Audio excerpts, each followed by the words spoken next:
말씀 보시겠습니다. 우리가 함께 나눌 하나님 말씀은 갈라디아서 4장 1절에서 7절까지 말씀입니다. 우리가 함께 은혜 나눌 말씀은 갈라디아서 4장 1절에서 7절까지 말씀. 다 찾으셨으면 함께 한 목소리로 합독합니다. 시작. 내가 또 말하노니 유업을 이을 자가 모든 것의 주인이나 어렸을 동안에는 종과 다름이 없어서 그 아버지가 정한 때까지 후견인과 청지기 아래에 있나니 이와 같이 우리도 어렸을 때 이 세상의 초등학문 아래에 있어서 종노릇 하였더니 때가 참에 하나님이 그 아들을 보내사 여자에게서 나게 하시고 율법 아래에 나게 하신 것은 율법 아래에 있는 자들을 속량하시고 우리로 아들의 명분을 얻게 하려 하심이라. 너희가 아들이므로 하나님이 그 아들의 영을 우리 마음 가운데 보내사 아빠 아버지라 부르게 하셨느니라. 그러므로 내가 이후로는 종이 아니요 아들이니 아들이면 하나님으로 말미암아 유업을 받을 자니라. 아멘. 잠깐 기도하겠습니다. 은혜가 풍성하신 하나님 아버지, 주님의 은혜와 주님의 긍휼을 힘입어서 우리가 이렇게 예배당에 모였습니다. 하나님, 이 시간은 주님의 말씀을 듣는 시간이오니 우리에게 듣는 마음과 듣는 길을 허락하여 주시사 주의 말씀이 들리게 하시고 그 말씀을 통해서 우리 구주 예수 그리스도의 십자가가 밝히 보여질 수 있도록 인도하여 주시옵소서. 우리 구주 예수 그리스도의 십자가가 밝히 보여질 때 그 희생의 사랑, 그 죽으심의 사랑이 우리의 심령 가운데 각인되게 하시고 그 사랑으로 말미암아 그 사랑에 이끌려 우리가 삶을 살아갈 수 있도록 인도하여 주시고 그 사랑을 힘입어서 하나님을 예배하며 하나님을 기쁘시게 하는 삶을 살 수 있도록 인도하여 주시옵소서. 이를 위하여 부족한 사람이 강단에 섰사오니 저의 마음과 생각을 주님께서 주관하여 주시고 저의 온 힘을 다하여 복음을 선포할 때 선포되는 복음의 말씀이 살아 운동력 있게 역사하여 대중 가운데 참으로 하나님의 말씀으로 참으로 하나님의 복음으로 각인되어지고 새겨질 수 있도록 인도하여 주시옵소서. 성령의 교통하심 있는 시간이 되기를 정말 간절히 소원합니다. 거룩하신 예수 그리스도의 이름으로 기도드립니다. 아멘. 속량을 위해 약속대로 오신 그리스도. 속량을 위해 약속대로 오신 그리스도라는 제목으로 하나님 말씀 증거하도록 하겠습니다. 새해 첫날이면서 첫 주일입니다. 새해가 되면 세상 사람들은 서로에게 덕담하면서 새해 복 많이 받으세요 라고 하는 말을 하는데 그 사람들이 말하는 복이란 뭐예요? 그저 자기를 중심으로 유한한 자기의 생명이 유지가 되고 자신의 존재됨의 가치를 높여주는 것, 이것을 이제 복이라고 생각을 하죠. 그래서 하는 일이 잘 되고 돈도 많이 벌고 사업도 잘 되고 무탈하게 건강하고 자식도 잘 되는 거, 다른 말로 하면 사람들이 가치라고 합의한 것들이 넉넉해지고 풍성해지는 것을 복이라고 생각하고 그런 복을 많이 받기를 바라는 마음으로 서로에게 덕담들을 한다라는 거예요. 그러나 여러분, 성경에서 말씀하고 있는 복, 바라크, 생명이 무엇입니까?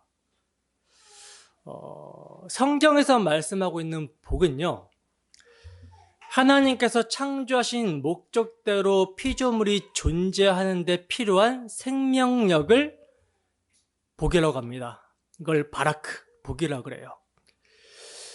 그러면 사람이 창조의 그 목적대로 복을 받는 것은 무엇이겠습니까? 하나님과 교제하며 하나님으로부터 공급되는 그 생명을 받아 누리는 거, 이게 이제 복이죠. 사람은 창조의 목적이 하나님과의 관계성 속에서 그분을 사랑하고 그분의 말씀에 순종하여 그분을 예배하는 목적으로 창조가 되었습니다. 따라서 사람은 하나님과의 관계성 속에 있을 때 그 관계 안에서 복, 즉 생명력을 누릴 수 있게 된다라는 거예요. 근데 문제는 첫사람 아담이 사탄의 유혹을 받아 하나님처럼 자주자가 되고 싶은 마음에 선악과 따먹고 반역하여 범죄한 이후에는요, 하나님과의 그 친밀한 사랑의 관계가 어떻게 됐습니까? 끊어져 버리게 되었죠. 때문에 하나님께서 반드시 죽으리라 하신 대로 사람은 영적으로 완전히 죽어버렸고, 육체도 이제 늙고 썩어짐의 종로를 타다가 죽게 되어 버렸어요.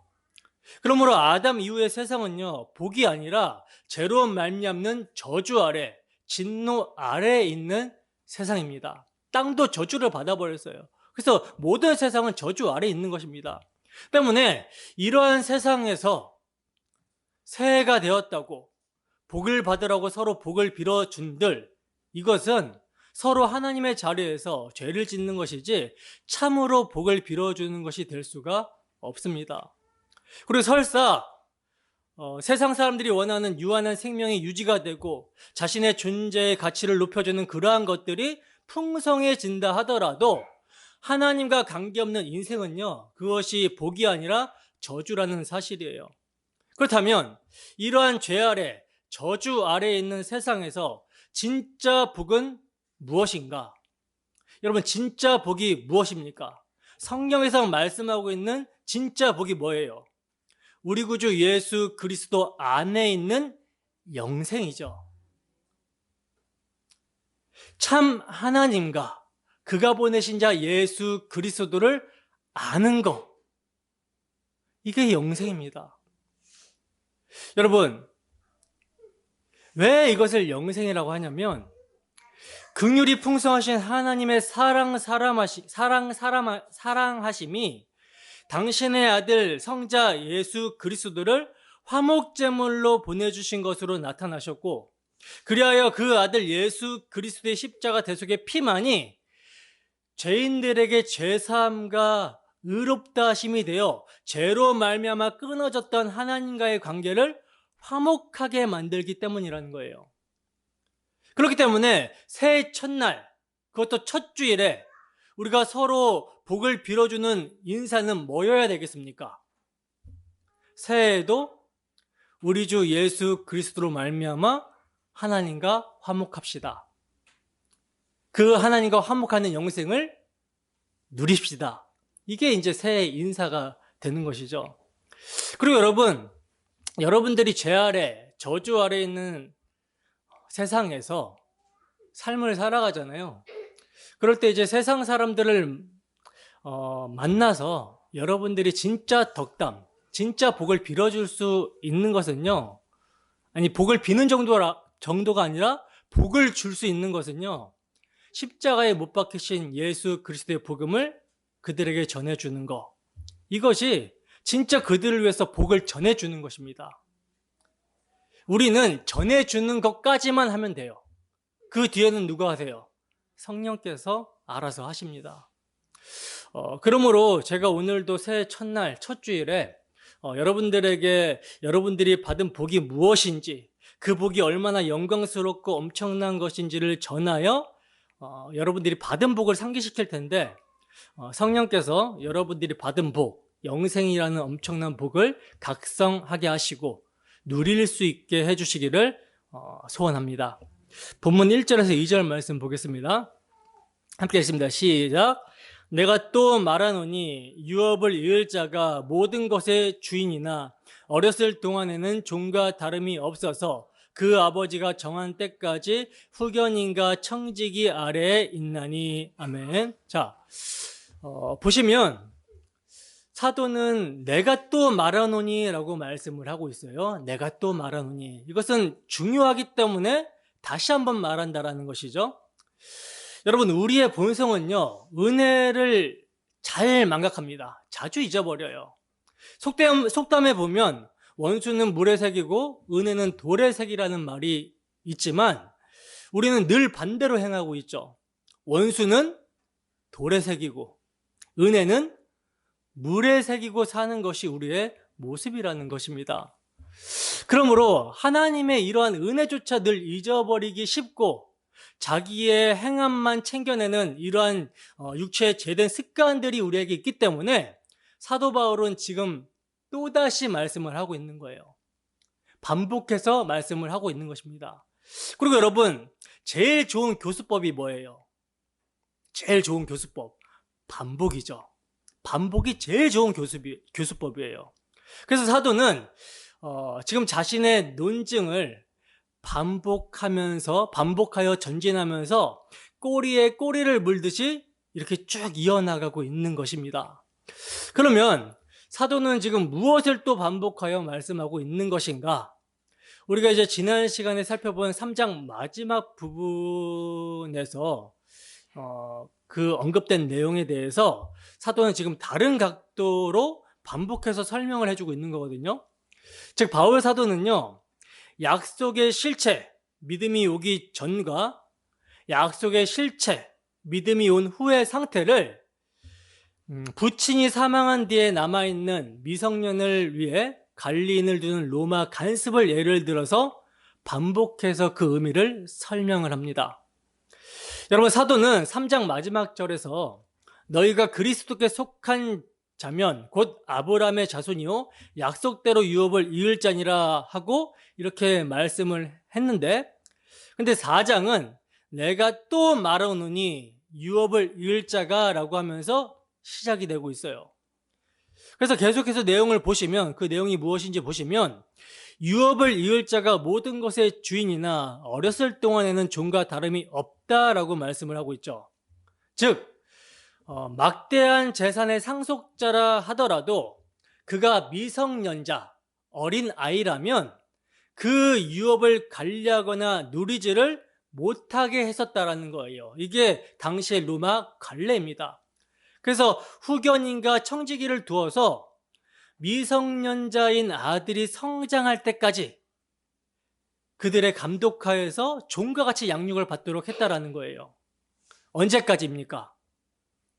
아버지가 정한 때까지. 여러분, 아버지가 미성년자인 아들을 위해서 그가 성장할 때까지 후견인과 청지기 아래에 두셨다라는 거예요. 초점은 아버지에 있습니다. 아버지가 이를 주도하는 주체시죠. 그래서 아버지가 정한 때가 되면 이제 아들은 후견인과 청지기의 감시와 간섭에서 벗어나게 되는 거예요. 간섭을 받지 않게 되는 것입니다. 이제 오히려 청지기와 관리인이 아들이 된 자의 말을 들어야 되는 것이죠. 입장이 뒤바뀌어 버리게 되는 것이죠. 사도는요, 여러분, 이 예를 들어서 율법을 주신 분도 누구? 하나님이시고 그 율법의 실체를 보내시는 분도 아버지다, 하나님이시다라고 말씀하고 있는 것입니다. 아버지가 이 일을 주도하는 주체이시기 때문에 율법 아래 매여 있었던 일과 그리스도를 믿는 믿음의 일이 다 아버지께로부터 왔고, 율법과 복음, 그림자와 실체의 때도 하나님께서 다 정해 놓으셨다라고 하는 거예요. 그래서 사도는 이렇게 말씀하고 있는 것이죠. 본문 3절입니다. 함께 했습니다. 시작. 이와 같이 우리도 어렸을 때 이 세상의 초등학문 아래에 있어서 종노릇 하였더니. 아멘. 보시면 사도는요, 이와 같이라고 말씀을 하면서 위의 구절을 받고 있어요. 그러면서 우리도 어렸을 때라고 말씀합니다. 우리도 어렸을 때, 언제입니까? 유업을 이을 자이지만 미성년자라서 후견인과 청지기 아래 있을 때죠. 즉 약속의 실체를 기다리면서 이 세상의 초등학문, 여기서 초등학문은 뭐겠어요? 율법이죠. 율법 전체, 율법 조문 아래에 있었을 때라고 사도는 말씀을 합니다. 다시 말하면 구약시대 전체가 하나님의 자녀들이 율법이라는 후견인과 청지기 아래에 있을 때라는 거예요. 그렇다면 여러분, 사도는 갈라디아 성도들을 지금 우리에 포함시키고 있거든요. 우리라고 지금 적용을 하고 있는데 이방인들이, 우리도 포함되는 거죠. 이방인인 우리가 구약 시대에 벌써 유업을 이을 자였단 말인가? 그렇다라는 거예요. 하나님께서 여러분 아브라함에게 약속을 하실 때, 언약을 세워주실 때, 천하 만민이 내 자손, 내 씨로 말미암아 복을 받으리라 이렇게 언약을 하셨을 때, 우리는 또 갈라디아 시대의 그들은 언약 안에, 아브라함 안에, 좀 더 정확하게 말하면 아브라함의 그 자손, 단수이신 그 씨, 그리스도 안에서 이미 하나님의 상속자였다라는 것입니다. 그래서 성경은 뭐라고 말씀하고 있냐면, 그러므로 믿음으로 말미암는 자는 믿음이 있는 아브라함과 함께 복을 받느니라. 너희가 그리스도께 속한 자면 곧 아브라함의 자손이요 약속대로 유업을 이을 자니라 하고 말씀을 하고 있는 거예요. 본문 4절 말씀 보겠습니다. 함께 읽습니다. 시작. 때가 참에 하나님이 그 아들을 보내사 여자에게서 나게 하시고 율법 아래에 나게 하신 것은, 자 보시면 3절까지를 믿음이 오기 전, 계시될 믿음의 때까지 율법에 매여 있는 상태로 사도가 다른 각도로 반복해서 설명을 했다면, 이제 4절부터 사도는요, 때가 참에, 즉 아버지가 정하신 때가 차서 믿음이 온 후, 즉 약속하신 자손이 오셔서 대속 죽음과 부활로 말미암는 성령의 적용으로 말미암아 우리의 신분과 지혜가 어떻게 변하게 되었는지를 반복해서 말씀을 해주고 있는 내용이에요. 그래서 보시면 때가 참에 이렇게 시작을 합니다. 때가 참에. 사도는 2절에서 그 아버지의 정한 때까지 후견인과 청지기 아래에 있나니 라고 했었는데, 바로 그 때가 이제 찼다는 거예요. 하나님께서 정하신 그 기한, 때가 찼다라는 것이죠. 여러분, 복음을 전파하기 시작하신 주님의 첫 말씀이 무엇이었습니까? 때가 찼고 하나님의 나라가 가까이 왔으니 회개하여 복음을 믿어라, 이 말씀이었죠. 에베소서 1장 9절에서도요, 바울 사도는 때가 찬 경륜이라고 말씀을 합니다. 때가 찬 경륜. 그러니까 여러분, 하나님은요, 모든 일을 주권적으로 때가 찬 경륜 가운데 역사하신다라는 거예요. 그러므로 그리스도의 재림도 뭡니까? 때와 기한은 아버지께서 자기의 권한에 두셨으니 너희의 알 바가 아니다 라고 하시죠. 자, 이렇게 하나님의 주권적인 때가 차서 하나님이 그 아들을 보내사 여자에게 나게 하셨다라고 사도는 말씀을 합니다. 여자에게 나게 하셨다. 여러분, 이거는 뭡니까? 이 의미는 사람의 몸을 입고 성자 하나님이 성육신 하신 말씀을 가리키는 것인데, 왜 여자에게 나게 하셨는가? 왜 여러분 여자에게 나게 하셨을까요? 이 말씀은 창세기 3장 15절에 죄로 말미암아 뱀에게 장악당한 하나님의 백성을 하나님께서 여자의 후손으로 메시아를 보내셔서 그들을 해방시키시고 구원하시겠다라는 이 말씀의 성취예요. 성취. 그리고 계속해서 보시면 율법 아래에 나게 하셨다라고 말씀을 하고 있는데, 이 말씀은요, 예수님께서 율법 아래에 있는 자기 백성들을 대표하여 율법의 조문을 지키기 위해서 오셨다라는 말이 아니라, 능동순종주의자들처럼 예수님께서 자기 백성들이 지키지 못하는 그 의를 획득하기 위해서 율법의 조문을 지키기 위해 오셨다, 이 말이 아니라, 율법의 조문이 가리키고 있는 진이, 내용의 실체로서 율법이 가리키는 아브라함의 그 자손, 약속의 자손, 실체로 언약 백성의 머리로 오셨다라는 말이에요. 그래서 예수님이 난지 8일 만에 뭘 받으시죠? 할례를 받으셨던 거라는 것이죠. 왜? 그가 아브라함에게 약속하신 그 자손이라는 것을 할례를 받음을 통해서 드러내고 있었던 것입니다. 여러분, 예수님은요, 율법이 가리키는 아브라함의 그 자손, 약속의 실체로서 율법의 요구를 성취하러 오셨습니다. 율법의 요구가 여러분 뭐예요? 의인에게는 사랑하라 라고 요구를 하고 있고, 그러니까 태초에 아담이 범죄하기 이전에는 아담은 하나님을 사랑하면 됐어요. 죄가 없는 의인의 상태니까. 그러니까 의인에게는 율법은 사랑하라 라고 요구를 하고 있고요. 반역한 죄인에게는 사랑하지 못하면 죽는다. 죄의 삭은 사망이다. 심판을 요구합니다. 바로 이 율법의 요구를 이루어서 언약 안에 있는 자기 백성들을 구원하시기 위해 여자의 후손으로 아브라함의 자손으로 그리스도께서 오신 거예요.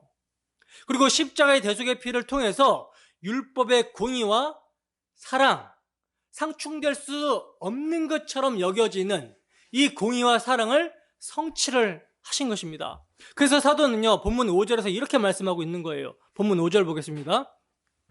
함께 했습니다. 시작. 율법 아래에 있는 자들을 속량하시고 우리로 아들의 명분을 얻게 하려 하심이라. 아멘. 보세요. 하나님의 아들이 여자에게서 나시사 율법 아래에 오신 것은요, 율법 아래, 즉 조문에 매여서 약속의 실체를 믿음으로 바라보는 자들을 속량하기 위해서 오셨다라는 것입니다. 어떻게 속량하십니까? 그리스도께서 어떻게 속량하셨죠? 약속대로 속량을 하시는 거예요. 여자의 후손으로서 뱀에게 발 뒤꿈치를 물리신다라고 그러잖아요. 여자의 후손으로서 뱀에게 발 뒤꿈치를 물리심으로 뱀의 머리가 밟히게 되는 것입니다. 뱀이 여자의 후손의 발 뒤꿈치를 물었는데 그 무는 것이 뱀의 머리가 작살나게 되는 거예요. 그러니까 죽음을 통하여 죽음의 세력을 잡은 자 마귀를 멸하시고 죽기를 무서함으로 일생에 매여 종노릇하는 모든 자들을 해방시켜 주셨다라는 것이죠. 율법의 조문에 매여서 율법이 그림자와 모형으로 가리키고 있는 그리스도를 바라보며 자신의 죄를 깨닫는 자기 백성들의 죄를 속량하기 위해서 그들을 대신하여 죄에 대한 율법의 저주를 나무에 달려서 받으심으로 자기 백성을 속량하신 것입니다. 이것이 여러분, 그리스도는 모든 믿는 자에게 의를 이루기 위하여 율법의 마침이 되시니라 라고 하는 말씀의 의미예요. 더 나아가 여러분, 사도는 우리로 아들의 명분을 얻게 하려 하심이라 하고 말씀합니다.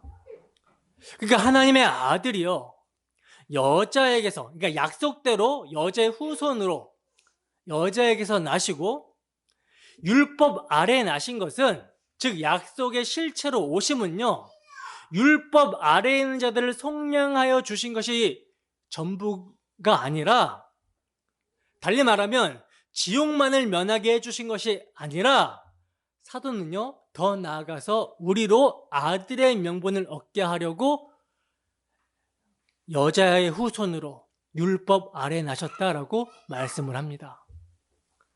여기서 여러분, 명분이라 하면요, 아들로 삼으심에 있어서 법률적으로 하자가 없게 한다라는 뜻이거든요. 여러분, 만약에 주님이 속량하여 주심이 없이 그냥 아들로 삼아 주셨다면 이것은 명분이 서는 것이 아니라 부당하게 되는 것이죠.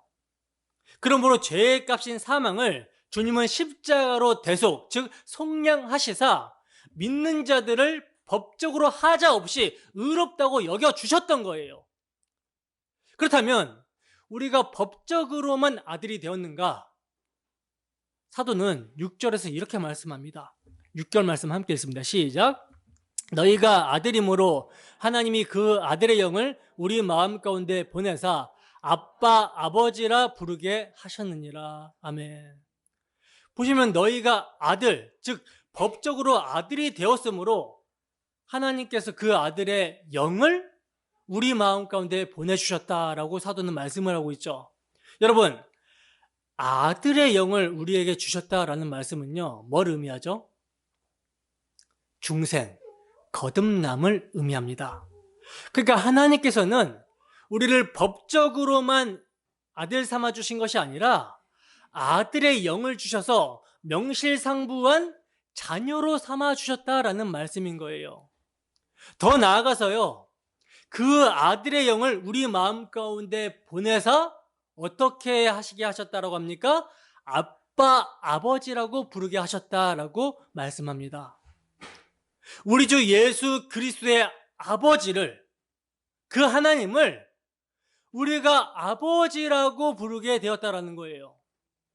여러분, 우리가 정말 마음 중심으로 사랑하며 사모하며 뜨거운 심령으로 하나님을 아빠, 아버지라고 부르고 있다면 이것이 우리 속에 아들의 영이 계신 증거라는 거예요. 정말 우리는 이렇게 부르고 있습니까? 마지막으로 본문 7절입니다. 함께 읽습니다. 시작. 그러므로 내가 이후로는 종이 아니요 아들이니 아들이면 하나님으로 말미암아 유업을 받을 자니라. 아멘. 여러분, 사도는 그러므로 내가 이후로는 종이 아니요 아들이니 라고 말씀합니다. 여러분, 사도가 지금 얼마나 치밀한 논증을 하고 있는지 아시겠습니까? 5절에서는요 우리로 아들의 명분을 얻게 해주셨다라고 말씀을 하고 있어요. 그리고 6절에는요 그 아들의 영을 우리 마음 가운데 보내주셨다라고 말씀합니다. 그렇다면 이제 우리는 법적으로나, 그러니까 명분적으로나 경험적, 중생으로나 정정당당한 하나님의 아들이 된 것이죠. 그리고 이제 이 점에서 여러분 인칭 대명사를 우리가 주목을 해봐야 되는데, 인칭 대명사를 우리가 주목해 보면요 사도는 내가라고 말씀을 하고 있어요. 내가, 바로 네가 하나님의 아들이다 라고 단수로 말씀하고 있는 것입니다. 성경은요 참으로 자상하고 예민합니다. 5절에서는 우리라고 말씀을 하고요 6절에서는 너희가 라고 말씀을 했어요. 근데 7절에서는 손가락으로 콕 집어서 나를 가리키듯 내가 이후로는 종이 아니요 아들이니 하고 말씀을 하고 있는 것입니다. 여러분, 하나님께서 우리를 택하시고 양자로 입적시켜 주시고 거듭나게 해주실 때는요 너희가 라고 하면서 동맥급으로 취급해 주신 것이 아니라는 거예요. 내가 하고 한 사람 한 사람씩 지명하여 부르셔서 해주셨다는 것입니다. 이를 믿으십니까? 여러분, 하나님께서요 정말 말도 안 되게 나와 같은 죄인을 이렇게 해주셨다라고 말씀을 하고 있습니다. 우리를 율법의 저주에서 속량하여 주셨습니다. 의롭다고 여겨주셔서 아들의 명분을 얻게 해주셨습니다. 전에는 사탄의 소굴이었던 우리의 몸을 성전으로 삼으시고 아들의 영으로 거듭나게 해주셨습니다. 그리하여 아직은 그 영광이 나타나지 아니하였으나 우리의 낮은 몸을 주님의 부활하신 몸과 같이, 그 영광의 몸과 같이 변하게 해주신다라고 말씀을 하고 있어요. 여러분, 이것을 묵상하게 되면요 어떤 말이 복받쳐 나오게 될 것 같습니까? 아빠, 아버지.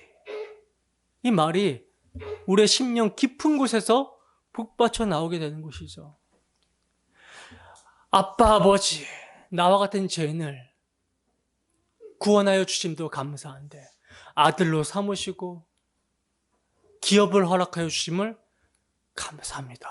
이런 고백이 나오게 되는 거죠. 그러므로 로마서 8장 15절에서는 아빠, 아버지라 부르짖느니라 하고 말씀합니다. 여러분, 노예였던 자가 양자가 되고 나면 제일 불러보고 싶은 것이 아버지라는 말이에요. 여러분, 우리가 정말 하나님을 아버지라고 부를 때 이러한 감격이 있습니까?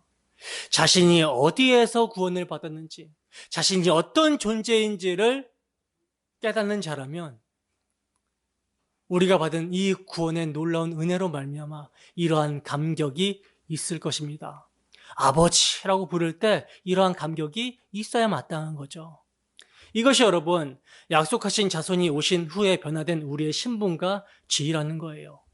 그러므로 이제 예수 그리스도의 대속을 믿음으로 종에서 아들로 신분이 변한 자들은요 아들이기 때문에 하나님 나라를 유업으로 받습니다. 하나님의 나라를 상속받게 되었다라는 거예요. 하나님의 나라는 아들의 나라이기 때문에 아들을 받는다라는 말이죠. 그리고 이제 아들이 된 자들은요 더 이상 종으로 살지 않는다라는 거예요. 여러분, 종으로 사는 자들은요, 그러니까 종으로 섬기는 자들은요, 벌이 무서워서 섬기기도 하고, 때로는 종을 분발시키기 위하여 보상을 준다고 하면 그것을 바라고 종은 일을 합니다. 그러나 이것은 뭐가 없습니까? 뭐가 없죠? 율법주의자들은 조문에 매어 있는 자들은 이거 지키지 아니하면 하나님께 저주받을까 두려워서 한다라는 거예요. 그리고 내가 이거 지켰을 때 하나님께서 보상해 주시겠지라는 마음으로 합니다. 이게 종이에요. 이거는 뭐가 없냐면 사랑이 없습니다. 사랑이 없어요. 하나님을 그냥 무서운 주인으로만 알고 있지 사랑이 없다라는 거예요. 그러나 그리스도의 십자가 사랑을 통해 자신이 어떤 존재였고 아버지로부터 어떤 사랑을 받았는지를 알고 자신의 신분이 아들이 되었다라는 것을 성령으로 말미암아 믿음으로 깨닫게 된 자들은요, 우리의 맏아들 우리 주 예수 그리스도의 사랑에 매여서 사랑을 알고 사랑하며 그분이 종으로 섬기는 삶을 사셨듯이 우리 또한 자원하여 종의 삶을 살게 됩니다. 이것은 아버지를 사랑하기 때문에 순종하는 거예요. 에베소서 5장 5절에서 8절 말씀 보겠습니다. 에베소서 6장 5절에서 8절 말씀 함께 하겠습니다. 시작. 종들아, 두려워하고 떨며 성실한 마음으로 육체의 상전에게 순종하기를 그리스도께 하듯 하라. 눈가림만 하여 사람을 기쁘게 하는 자처럼 하지 말고 그리스도의 종들처럼 마음으로 하나님의 뜻을 행하고 기쁜 마음으로 섬기기를 주께 하듯 하고 사람들에게 하듯 하지 말라. 이는 각 사람이 무슨 선을 행하든지 종이나 자유인이나 주께로부터 그대로 받을 줄을 알미라. 아멘. 여러분, 세상의 종은요, 눈가림만 합니다. 그러나 하나님의 아들로 부름을 받은 자들은요, 마음으로 하나님의 뜻을 행하는데 세상에서도 세상의 상전들에게도 죽게 하듯 한다라는 거예요. 여러분, 일터에서 일을 할 때에도 누구 앞에서? 하나님 앞에서 죽게 하듯 한다라는 것입니다. 이것이 여러분 종이 아니라 아들로서 섬기는 모습이라는 거예요. 여러분이 세상에 이르든 교회에 이르든 눈가림만 하는 것은요, 아직도 종의 모습입니다. 그러나 무슨 일을 하든지 죽게 하듯이 마음으로 섬기는 사람이 아들의 영이 임하여 아들로 부름을 받은 사람들이라는 거죠. 그러므로 종의 영을 받지 않고 아들의 영을 받은 자들이 자신을 무엇이라고 하는지 보시면요, 로마서 6장 22절에 보면 죄에서 해방이 되어 하나님의 종이 되었다라고 합니다. 그러니까 자신을 하나님의 종이라고 고백하게 된다는 거예요. 고린도전서 7장 22절에 보면 주 안에서 부름을 받은 자는 종이라도 자유자며 자유자라도 그리스도의 종이라고 합니다. 고린도후서 4장 5절 말씀 함께 읽어보겠습니다. 시작. 우리는 우리를 전파하는 것이 아니라 오직 그리스도 예수의 주되신 것과 또 예수를 위하여 우리가 너의 종된 것을 전파함이라. 아멘. 여러분, 종이 아니라 아들이 된 자로서 종처럼 섬기는 모습이 아들로 부름을 받은 자의 모습이라는 거예요.